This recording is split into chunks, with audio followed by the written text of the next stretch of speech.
Olha, falando em trabalho, uma longa sessão ontem na Câmara de Vereadores de Aracaju para aprovar vários projetos, dentre eles a Lei Orçamentária Anual. As câmaras municipais, Assembleia Legislativa, Câmara Federal, os órgãos legislativos de uma forma geral, eles só podem entrar em recesso quando a lei orçamentária for votada. Afinal de contas, o Executivo não pode ficar sem orçamento para o ano que vem. E a Câmara aprovou ontem, a Câmara de Vereadores de Aracaju, a lei orçamentária, um orçamento aí de algo em torno de 2 bilhões e 600 milhões de reais. Esta é a previsão orçamentária para o ano de 2018. Mas não foi só a lei orçamentária, não. Teve muito mais polêmica ontem na Câmara Municipal, teve o projeto da CPI que foi lido, mas sobre ele eu falo daqui a pouco.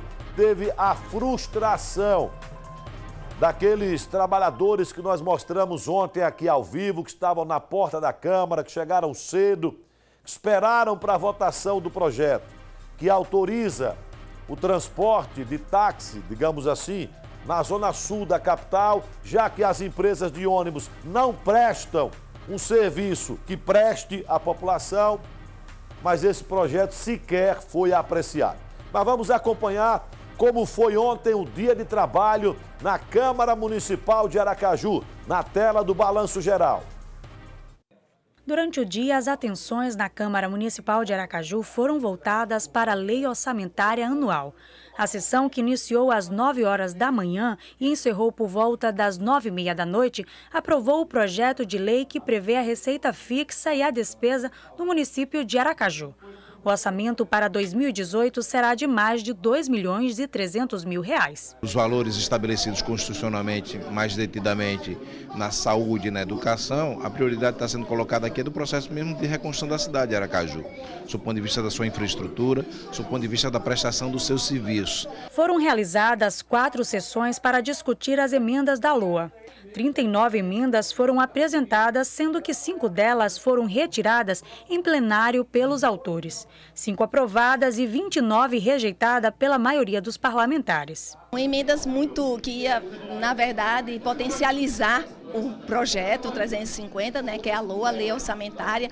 Apresentei emendas de remanejamentos, emendas substitutivas, que significa, por exemplo, a gente retirar um determinado valor de uma rubrica, como a Secretaria de Governo, e alocar na Secretaria de Assistência Social, por exemplo, tirar 2 milhões de uma rubrica para levar para uma Secretaria de Assistência, para a reforma de um cemitério, que se precisa muito aqui em Aracaju, outra para a construção de um cemitério, outra remanejamento, por exemplo, para investir na guarda municipal, na carreira. Todas essas foram rejeitadas. 2 emendas de autoria da mesa diretora foram aprovadas pelos parlamentares. A emenda de número 20 dispõe a destinação orçamentária de recursos do Poder Legislativo para concurso público e reforma administrativa. Já a emenda 21 autoriza a mesa diretora da Câmara a elaborar quadros de detalhamento de despesas do Poder Legislativo Municipal. A grande maioria dos servidores públicos e de outras áreas de investimentos perdem espaço. Dá um exemplo aqui, não ficou margem quase nenhuma para que o servidor tenha reajuste no ano que vem. Então a previsão é que sequer o reajuste inflacionário o servidor terá. E as 2 emendas que a oposição propôs, no sentido de garantir o pagamento do piso do magistério aos professores e o pagamento mínimo do reajuste inflacionário aos servidores do município, foi rejeitado. O orçamento é algo muito complicado, mas eu vejo como positivo, porque nós temos aumento em todas as secretarias de valores. Portanto, a Secretaria de Esporte e Lazer, por exemplo, que teve 3.700.000 no último orçamento, passou para 10 milhões. Então, nós vamos ter uma ação mais contundente da Prefeitura em toda a cidade, em todas as secretarias. Com a votação da LOA, os vereadores entraram em recesso parlamentar. Os trabalhos na Casa Legislativa só voltam dia 15 de fevereiro.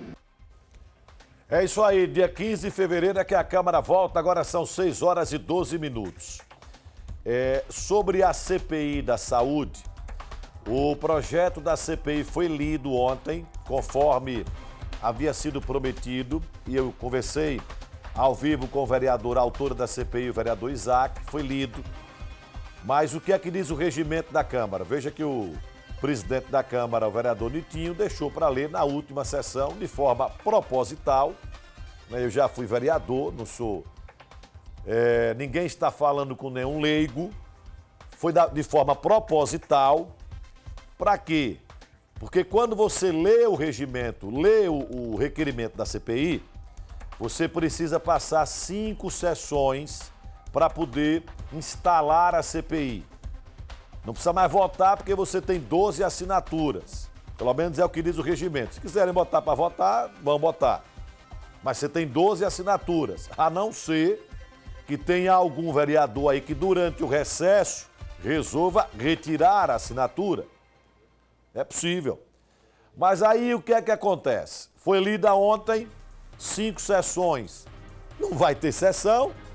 Por quê? Porque a Câmara já entrou em recesso e agora só lá em 2018. Como as coisas estão se normalizando, graças a Deus, isso é uma notícia boa e nós não estamos aqui apenas para transmitir notícias, problemas, broncas, mas também notícias boas. E essa aqui, viu, Mumê, uma notícia boa é que as coisas estão se normalizando entre o Hospital de Cirurgia e agora a Secretaria Estadual da Saúde. Quando chegar lá em fevereiro, aí os vereadores vão dizer, não, a crise já passou, não precisa mais. Em resumo, olha, sabe o que é isso? Olha, empurraram com a barriga. Essa aqui é a realidade. Empurraram a CPI da saúde com a barriga. Eu disse que as coisas estão se normalizando. Por exemplo, ontem foram realizadas 20 cirurgias no Hospital de Cirurgia. No dia de hoje, estão programadas 28 cirurgias, 22 ortopédicas, ou seja, para consertar braço, perna, gente que estava com perna quebrada, braço quebrado há 3 meses, 4 meses, 5 meses. Então, 22 cirurgias serão ortopédicas e 6 cirurgias das demais especialidades. Perceba que agora você tem um mapa de acompanhamento de todas as ações, digamos assim, e cirurgias, para não ficar muito redundante, que estão sendo realizadas no Hospital de Cirurgia. A Câmara também não votou o projeto de lei que autorizava os taxistas, entre aspas, porque são pessoas com placas, carros com placa cinza e não placa vermelha, de fazer o transporte da Zona Sul, Coroa do Meio, Santa Lúcia, Santa Maria, Augusto Franco, Orlando Dantas. A Câmara sequer colocou o projeto em votação, frustrando aqueles homens que, desde 1h da madrugada, ocuparam ontem a frente da Câmara Municipal. Taxistas chegaram depois e reivindicaram para eles o direito de fazer o transporte e lotação para essa região, como tem aqui para a zona norte da capital, Sanatório, Lamarão, Dom Pedro, Bugio, enfim, para os bairros aqui da Zona Norte. Olha, esse é um problema que a SMTT vai ter que resolver. Não dá mais para fugir dele. Ou você legaliza quem já está fazendo, ou você dá o direito aos taxistas. Agora, o que não pode é a população ficar sofrendo com o transporte coletivo de péssima qualidade, que é o transporte que é oferecido, que é ofertado para a população desses bairros. E aí o povo recorre aqui a esses carros, que é o que, na verdade, acabam salvando, digamos assim, o transporte da população. Mas aí é um problema que a prefeitura vai ter que resolver.